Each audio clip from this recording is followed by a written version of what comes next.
नमस्कार, मैं हूं बलवंत राज मेहता और आज हम मुलाकात कर रहे हैं राजस्थानी के वयोवृद्ध साहित्यकार और स्कॉलर प्रोफेसर कल्याण सिंह शेखावत। नमस्कार सर। नमस्कार सर। हम आपसे सीधे ही बातचीत पे आते हैं। जी हाँ। हम जानना चाहेंगे कि राजस्थानी के नामकरण की औपचारिक घोषणा और इतिहास के बारे में हमें कुछ प्रकाश दीजिए। देखिए साहब, राजस्थानी भाषा है, आज बोलने वालों की संख्या करीब 10 करोड़ से अधिक हो गई है और इस भाषा को का जो प्राचीनतम उल्लेख है वह है 1000 पूर्व विक्रमी संवत का है। उद्योतन सूर्य नाम के एक जैन यति थे और उन्होंने कोलय माला नाम की पुस्तक लिखी थी जो बड़ी प्रसिद्ध है, इतिहास का ग्रंथ भी है और भाषा विज्ञान का ग्रंथ भी है। उसमें उन्होंने तत्कालीन लोक भाषाओं को वर्णन किया और उसमें मरुभाषा के रूप में राजस्थानी का उल्लेख। उनमें 2 शब्द दिए, एक तो मरुभाषा दिया, दूसरा मरुवाणी दिया। और वो मरुभाषा धीरे धीरे परिवर्तित होती गई और इस तरह से हिंदी से पूर्व की भाषा है ये। हिंदी का उसमें अस्तित्व तो नहीं था और इस तरह 1100-1200 वर्ष पुरानी राजस्थानी भाषा है। इसका नामकरण अनेक रूपों में हुआ। पहले 2000 समझ लीजिए 12 में एक स्कॉलर, विदेशी स्कॉलर ग्रियर्सन, जॉर्ज ग्रियर्सन, जो विद्वान थे। माफ कीजिएगा, मेरे ख्याल से ये 1912 की बात है। हाँ, 1912 की बात है। 1912 की बात है। तो जॉर्ज ग्रियर्सन ने पहली दफ़े इसको ये नाम दिया था। उससे पहले कोई मारवाड़ी बोली को भाषा कहता था, कोई दक्षिणी हिंदी के रूप में इसको कहता था। तो अलग अलग डायलेक्ट्स थी। भाषा के 4 चरण होते हैं। पहला है उसकी उपबोली, फिर होती है बोली, फिर उपभाषा या विभाषा और फिर भाषा। ये 4 उसके चरण हैं। जिनको ज्ञान नहीं होता है वो बोली को भाषा कह देते हैं और जो कन्फ्यूज़न पैदा करना चाहते हैं वो भाषा को बोली बता देते हैं। इस तरह राजस्थानी के साथ ये चर्चाएं हुई, लेकिन ग्रियर्सन ने, टेसेटोरी ने और इन विदेशी विद्वानों ने सबसे ज़्यादा काम किया राजस्थानी भाषा पर। इतिहासकार थे जेम्स टॉड भी, उन्होंने भी राजस्थानी के ऊपर बहुत लिखा, काम भी किया। उन्होंने कहा कि राजस्थान का इतिहास अगर जानना है तो राजस्थानी जानना ज़रूरी है। राजस्थानी के बिना राजस्थान के इतिहास को आप समझ ही नहीं सकते। जो उसके दोहे हैं, जो उनकी घटनाएं हैं और जो उसकी लिपि है, उसको समझना बहुत ज़रूरी है। राजस्थानी की अलग लिपि थी, मुड़िया लिपि जिसको हम कहते हैं, महाजनी लिपि भी कहते हैं उसको। वो बहुत कठिन लिपि है, उसको कई तो लोग गुप्त लिपि भी कहते हैं और कुछ लोग हमारे व्यापारिक आज भी उसको इस्तेमाल करते हैं। बइयों में जो व्यापार का रहस्य छपा कर रखना है वो मुड़िया में लिखते हैं वो। तो ऐसी मुड़िया लिपि की भाषा अब तो धीरे धीरे राजस्थान के लोगों ने भी देवनागरी को अपना लिया। देवनागरी तो संस्कृत की है, हिंदी की तो है नहीं। तो हिंदी ने भी संस्कृत से अपनाए थे, हम लोगों ने भी धीरे धीरे अपना लिया उसको। लेकिन मुड़िया जैसी भाषा, सशक्त लिपि अन्य भाषाओं में नहीं है।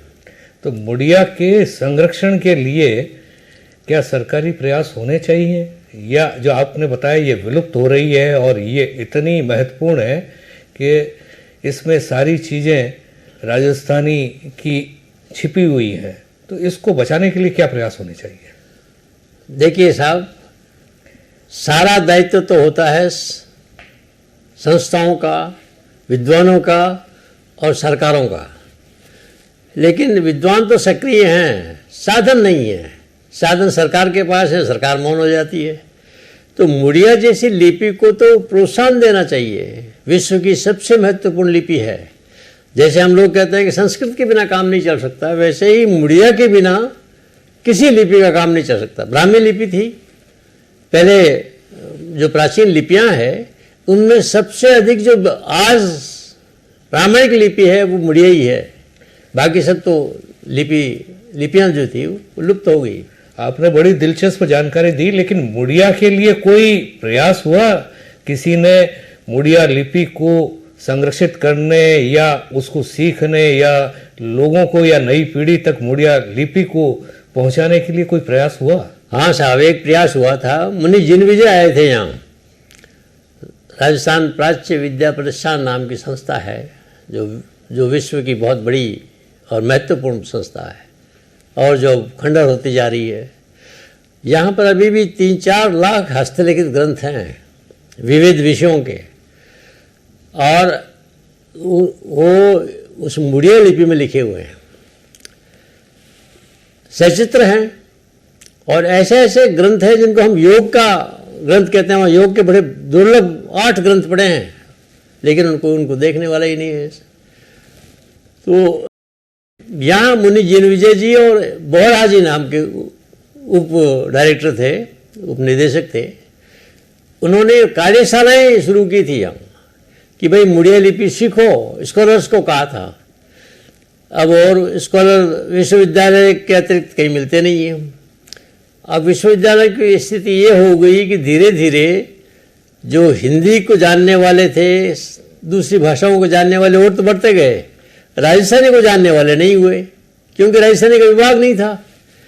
तो सबसे पहला हमने प्रण ये लिया कि अगर मुड़िया लिपि को जानना है तो पहले विभाग की स्थापना करना जरूरी है।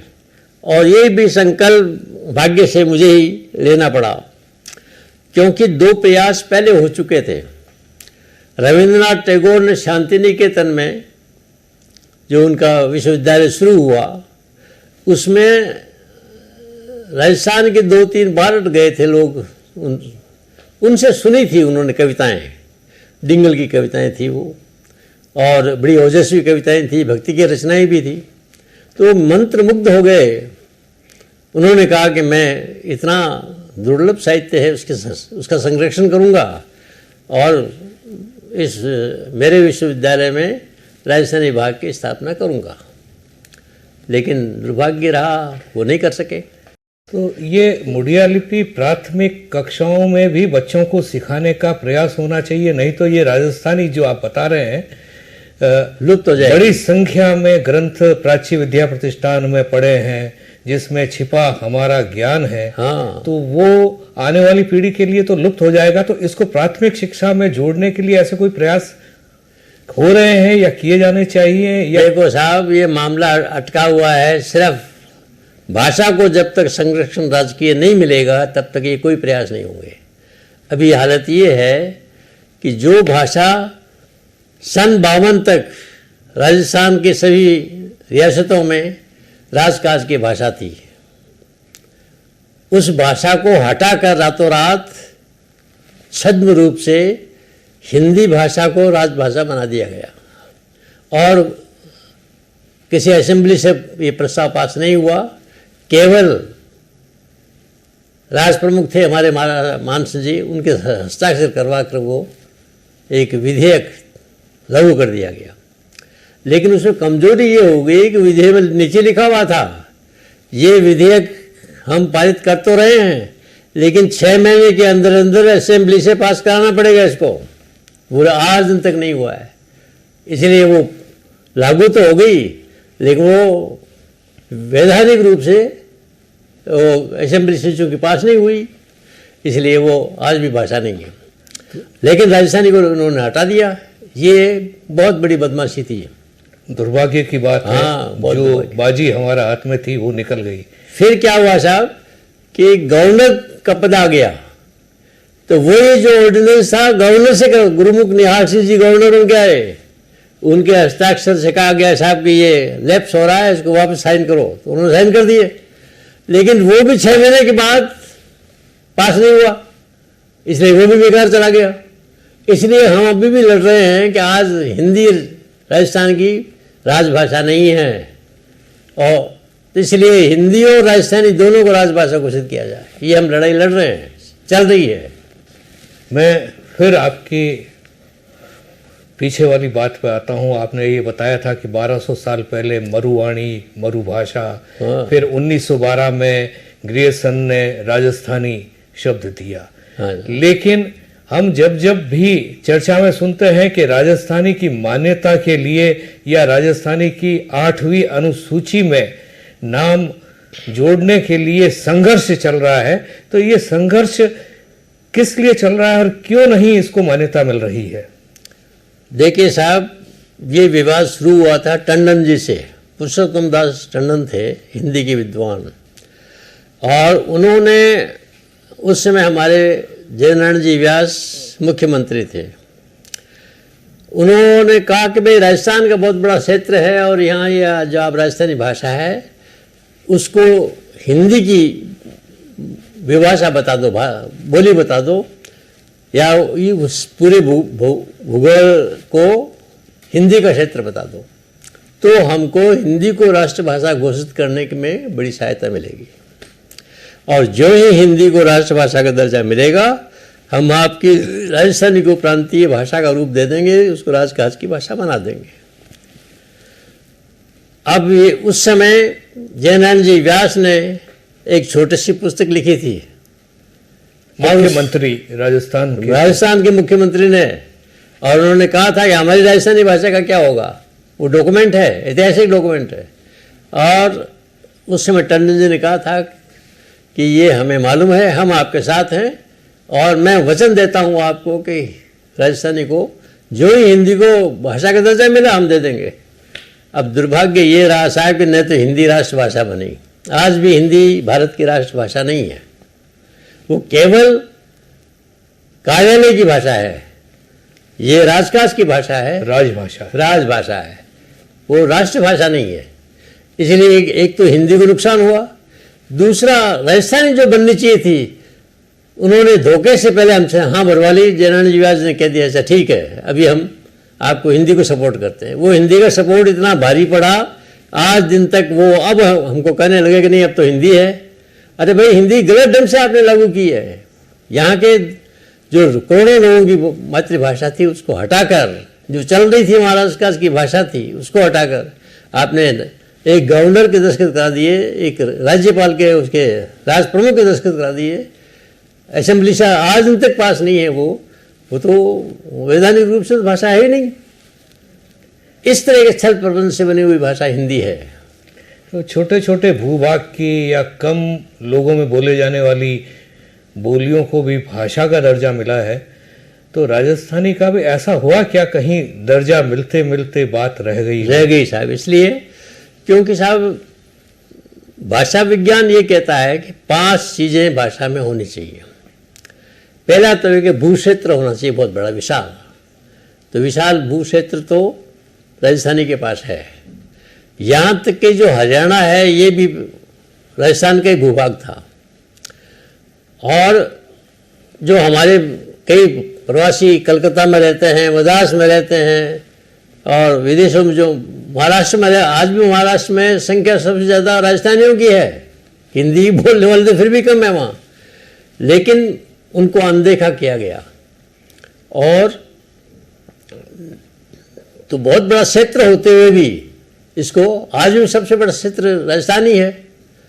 दूसरा ये है कि बोलने वालों की संख्या, तो बोलने वालों की संख्या उसमें भी 3 करोड़ थी, आज तो 10 करोड़ 12 करोड़ हो गई है।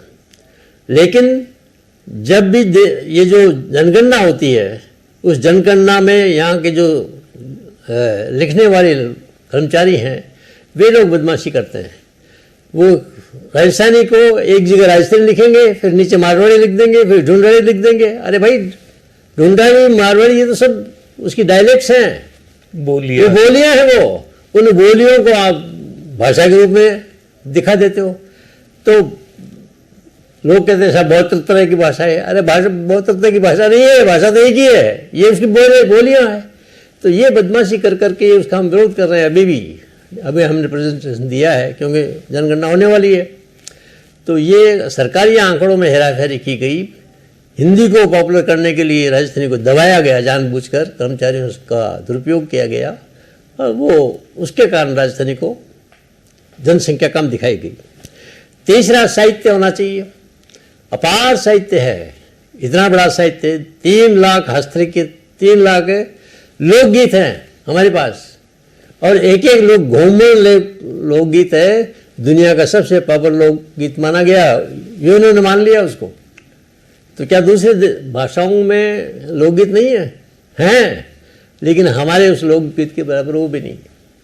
तो 3 लाख जिसके लोकगीत हों, जिसमें लाखों ये शब्द और मुहावरे हों।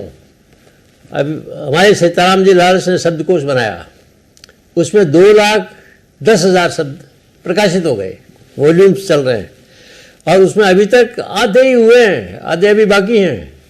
लेकिन अब कोई उसकी छपने के लिए सहायता नहीं, उसका उपयोग नहीं, इसलिए वो सब दबे पड़े हुए हैं।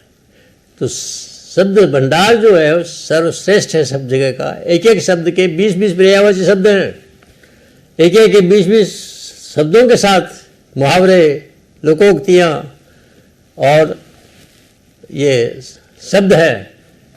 तो ये संपदा अपार है।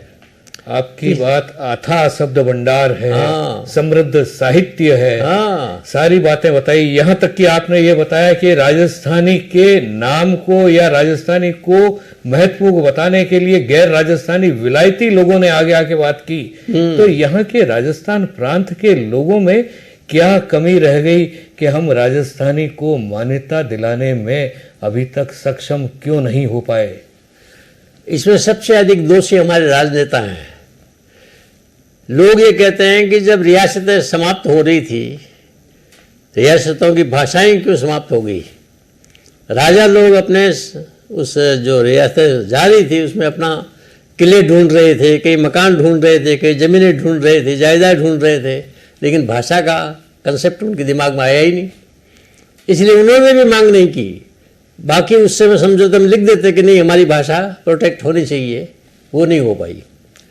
उसके बाद जो हमारे राजनेता आए, जो जनतंत्र से कोई मंत्री बना, कोई संतरी बना, कोई राज्यपाल बना, उन लोगों ने भी आवाज़ नहीं उठाई। सिर्फ जयनारायण व्यास ने यहाँ से, और सिर्फ सुखाड़िया ने, मोहनलाल सुखाड़िया ने, ये 2 लोग थे जिन्होंने उस स्तर पर, राष्ट्रीय स्तर पर ये बातें उठाई। जब केंद्रीय साहित्य अकादमी की स्थापना जवाहरलाल नेहरू ने की, तब राजस्थानी भाषा का भी सवाल आया, लेकिन किसी ने गंभीरता से नहीं लिया। अनेक वर्षों के बाद सुनीति कुमार चटर्जी साहित्य अकादमी के चेयरमैन बने, और उससे पहले उन्होंने उदयपुर में 3 भाषण दिए थे। राजस्थानी भाषा क्या है और उसका वैभव क्या है, ये 3 लेक्चर, फिर वो प्रकाशित हो गए, सब जगह बटे। वो 1 साल हुआ था और उनको साहित्य अकादमी के चेयरमैन बना दिया। हम लोगों के दिमाग में, हम भी ये आंदोलन उस समय 62 में शुरू कर चुका था, ये आंदोलन राजस्थानी का। हम लोग उनसे मिलने के लिए गए दिल्ली में, वो प्रोफेसर भी थे, तो बड़ी प्रसन्नता से मिले। उन्होंने ये कहा कि अगर राज्य को आप इन्वॉल्व कराना चाहते हैं या जुड़ाना चाहते हैं, एक ही तरीका है, इनके नियम, हमारे नियमों को पालन करना पड़ेगा आपको।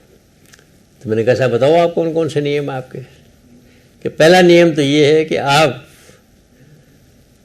आपका जो मुख्यमंत्री है वो, या उसकी कैबिनेट, या विधानसभा, तीनों में से किसी एक से लिखवा के लाओ कि इस भाषा को साहित्यिक भाषा के रूप में मान्यता दी जाए। और वो जो लिख के देगा मुख्यमंत्री, वो उस प्रस्ताव को अपनी कैबिनेट से और फिर विधानसभा से पास कराकर बाद में भेज देगा, लेकिन एक लेटर उसका होना चाहिए। मैंने कहा विधानसभा तो हमारे ऐसे ही है, हमारे तो वो तो है नहीं। तो क्या लगा मुख्यमंत्री से लिखा के ला सकते हो? मैंने कहा प्रयास कर सकते हैं, क्योंकि वो उदयपुर के हैं और बहुत सुखाड़िया उन दिनों बड़े पॉपुलर थे। तो क्या लगा हाँ आप ले आओ और उसको मैं पास करवा दूंगा, ये मेरी हम वहाँ से जयपुर आए वापस, भैरव सिंह जी को लेकर हम सुखाड़िया जी के पास गए। तो सुखाड़िया जी को हमने कहा, साहब राजस्थानी की भाषा को साहित्य अकादमी के रूप में मान्यता मिल सकती है। तो उन्होंने कहा, कौन सी राजस्थानी, क्या पढ़ाओगे उसमें? वही राजाओं के किस्से, वही जागीरदारों के किस्से, वही ठाकुरों के किस्से। बड़ी मुश्किल से हमने जागीरें ख़त्म की, एस्टेट्स ख़त्म हुई है, और आप फिर बैकडोर से लाना चाहते हो। मैंने कहा, नहीं, गलत बात है। भाषा किसी व्यक्ति की या किसी संप्रदाय की नहीं होती है, शासकों की भी नहीं होती है। आप अच्छा काम करो तो हम आपके वर्णन लिखेंगे, अगर आप नहीं करोगे तो आपके खिलाफ भी लिखेंगे। ये परंपरा कलमकार की होती है। तो महाराणा प्रताप को पैदा करने वाला राजस्थानी रचनाकार ही है। उसी ने उसको कहा है कि तुम लड़ना सिखाया उसने। भक्ति में मीरा है जिसने पद गा करके लोगों को भक्ति की तरफ अग्रसर किया है। आप कैसे भूल जाते हो? तो कहता, फिर वो कहने लगा, आप भावुक हो गए। मुझे कहा भावुक हो गया? भैरव सिंह जी सुन रहे थे, तो उन्होंने कहा, जोरदार सुनाइए इसको। तो कहने लगा, आप बताओ मुझे क्या करना है? क्योंकि साहब करना कुछ नहीं है, आपको एक लेटर पैड पर लिख के देना है कि मैं मुख्यमंत्री राजस्थान ये साहित्य अकादमी के अध्यक्ष से निवेदन करता हूँ कि राजस्थानी भाषा को राजस्थान के भौगोलिक क्षेत्र की भाषा मानकर साहित्य की मान्यता दी जाए, बस, और कुछ नहीं। उन्होंने टेलीफोन, उसको पीछे खड़ा था वो प्राइवेट सेक्रेटरी, उसको कहा कि भाई क्या कह रहे हैं, तुम चले जाओ इनके साथ और ये जो कहे वो टाइप करके ले आओ। तब तक हम चाय पीते, तो वो हिंदू उनकी मिसेज थी, वो पकौड़े बना के ले आए भैरव सिंह जी, और ये पकौड़े खाने लगे। हम अंदर गए और टाइप करवा के वो लेटर ले आया। सुखाड़िया जी ने प्रस्तुत कर दिया। उस लेटर पर दिल्ली जाके देखे आए उनको, और उन्होंने उसमें जनरल हाउस में रखा। 10 दिन बाद सबसे पहले विरोध करने वाले नामवर सिंह थे, हजारी प्रसाद द्विवेदी थे, नंद किशोर वाजपेयी थे, वो सब लोग खड़े हो गए। राजस्थानी कोई भाषा नहीं है। तो हम लोग भी बैठे थे दीर्घा में, थोड़ी देर तो सुनिधि बाबू सुनते रहे। फिर उन्हें गुस्सा आ गया। उन्होंने कहा, अगर राजस्थानी साहित्यिक भाषा के रूप में मान्यता नहीं मिल सकती तो कोई भारतीय भाषा इस योग्य है ही नहीं, मैं सबको डिलीट करता हूँ। लोग कहने नाराज हो गए, नहीं नहीं साहब, हमारा मतलब ये नहीं कि आप इस भाषा को, आप जानते ही नहीं भाषा क्या है, क्या सब कितनी समृद्ध है। आज जन बोलता है, और परंपरा कितनी है, हिंदी से 500 साल पहले की है। ये सारा आदिकाल तो राजस्थानी का है, भक्ति काल सारा राजस्थानी का। आपके पता तो रीतिकाल से शुरू होता है, हिंदी तो वही कह दिया उन्होंने। फिर ये क्या, नहीं साहब हम स्वीकार करते हैं आपके आदेश को। तो उनका मैं आदेश देता हूँ, आज से अगले सेशन से राजस्थानी भाषा को साहित्य की मान्यता दी जाती है। इतना बड़ा निर्णय सुनिधि बाबू ने किया, हम उनके ऋणी हैं। साहित्यिक भाषा में आपको सफलता मिल गई, हाँ, लेकिन अभी भी राजनीतिक भाषा नहीं मिली। राजनीतिक या 8वीं अनुसूची में अभी भी संघर्ष चल रहा है। तो आप तो 62 साल पुरानी बातों को अभी जिक्र कर रहे थे। नई पीढ़ी के लिए आप क्या कहना चाहेंगे कि वो कैसे ये राजस्थानी को मान्यता दिलाने के लिए वो अपना योगदान दें? ऐसा है साहब कि ये आंदोलन से भाषाएं सफलता प्राप्त करती हैं। हमारे यहाँ छात्र आंदोलन था नहीं, क्योंकि भाषा नहीं थी। भाषा स्कूलों में पढ़ाई नहीं जाती थी, कॉलेजों में पढ़ाई नहीं जाती थी, यूनिवर्सिटी में पढ़ाई नहीं जाती थी। इसलिए मैंने ये संकल्प लिया कि अगर मान्यता दिलानी है तो विभाग स्थापित करना पड़ेगा। जैसे टैगोर ने शांति निकेतन प्रयास किया, वैसे ही मदन मोहन मालवीय जी ने हिंदू विश्वविद्यालय बनाया था वाराणसी में, और वहाँ पर जोधपुर के उमेश सिंह जी ने और बीकानेर के गंगा सिंह जी ने अपार धन दिया था। और उसमें शर्त रखी थी कि हमारे जो विद्यार्थी पढ़ेंगे उनके लिए अलग जोधपुर हाउस भवन और बीकानेर भवन और इस तरह के भवन होने चाहिए जो डोनेशन दे दें। तो मालवीय जी खुद आए थे वहाँ बीकानेर और उन्होंने इस शर्त को स्वीकार किया था।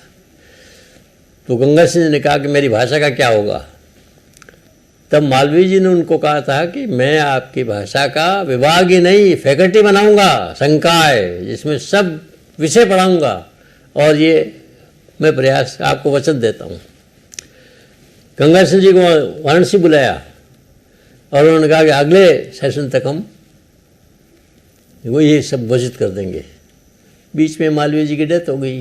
वो सारा वो जो दो लोग जो महान पुरुष थे विभाग स्थापित नहीं कर सके, और हमने जो तुमने ये करके दिखा दिया, भगवती ने कोई यश हमको दिया था। पहला विश्वविद्यालय है जो स्नातकोत्तर है, पूरी दुनिया में पहला एक ही विभाग है, कहीं नहीं है, और कोई पहल कर ही नहीं रहा है। उसके कारण फिर स्कूलों में खुलना शुरू हुआ। आज हालत ये है कि विद्यार्थी हमारे पास लाखों की संख्या में, और वो जहाँ चाहो आंदोलन करने के लिए तैयार है। इसलिए सरकार अब थोड़ा दबने लग गई है कि राजस्थानी को दबाना मुश्किल हो जाएगा। अब धीरे धीरे अनुकूल स्थितियाँ आने लग गई है। तो आपको लगता है वो शुभ दिन बहुत जल्दी आने वाला है जिसमें राजस्थानी को मान्यता मिल जाए? हाँ, ये तो पहले आते ही मैंने एक पत्र लिखा था मोदी जी को, जब 14 में आए थे तब प्रधानमंत्री। हाँ, प्रधानमंत्री जी को। तो इन्होंने लिखा था कि मैं आपकी भावनाओं को समझता हूँ, गुजराती और राजस्थानी तो एक ही है, मैं जल्द ही ये प्रयास करूँगा कि इसको मान्यता मिल जाए। लेकिन बाद में अन्य उनके वादों की तरह ये वादा भी, लेकिन हमें अभी उम्मीद है, चल रहा है मामला, 2 दफ़े आ चुका है, और हमारे ही लोगों ने उसमें विघ्न डाल दिया। एक कमेटी बनाने का इन्होंने निर्णय लिया था। तो हमारे यहाँ के एक सेक्रेटरी थे जो चीफ सेक्रेटरी, वहाँ होम सेक्रेटरी बन गए थे दिल्ली में। उन्होंने कहा साहब राजस्थानी नहीं, ब्रज भाषा होनी चाहिए। अरे ब्रज तो डायलेक्ट है भाई, और हमारी डायलेक्ट हमने उसको मान रखी है। लेकिन ऐसा करके उन्होंने वो जो बिल आया था 8वीं सूची के लिए, वो ठंडे बस्ते में चला गया। प्रयास अब भी जारी है, और हम तो आशावान हैं, देना ही पड़ेगा, आज नहीं कल। बिल्कुल, इसी उम्मीद के साथ राजस्थानी को आपके प्रयास और सभी के प्रयास से राजस्थानी को भाषा की मान्यता मिले, और हमारी जब अगली बात हो तो हम राजस्थानी में ही आपसे साक्षात्कार करें। हाँ। और आपने जो मुड़िया लिपि का कहा है, हाँ। मुड़िया लिपि हमारे जन जन की वही लिपि व्यवहार में आए। इसी शुभकामना के साथ फिर मिलेंगे आपसे। धन्यवाद। बहुत अच्छा साहब बलवंत जी, आपने आज अच्छा मौका दिया आपने मेरी बात करने के लिए। ये बताऊं मैं आपको, बिल्कुल, ये हमारे विभाग को खोलने वाले कुलपति हैं वीवी जॉन। ये मलयालम के प्रोफेसर थे, और हमारे कुलपति बन के आए। तो इन्होंने पूछा कि राजस्थानी क्या है। मैंने सब आपके लिए जो मलयालम है वही हमारे लिए राजस्थानी है। तो उन्होंने कहा वो मेरी मदर टंग है। हमने कहा हमारी भी मदर टंग है। इस एक वाक्य से इन्होंने राजस्थानी विभाग नारायण व्यास विश्वविद्यालय में, उस समय जोधपुर विश्वविद्यालय कहा जाता था, उसमें राजस्थानी विभाग की स्थापना इन्हीं के कर कमलों से हुई। इसलिए हम उनके प्रति आभार व्यक्त करते हैं। पास में ये खड़े हैं, ये भी कुलपति थे।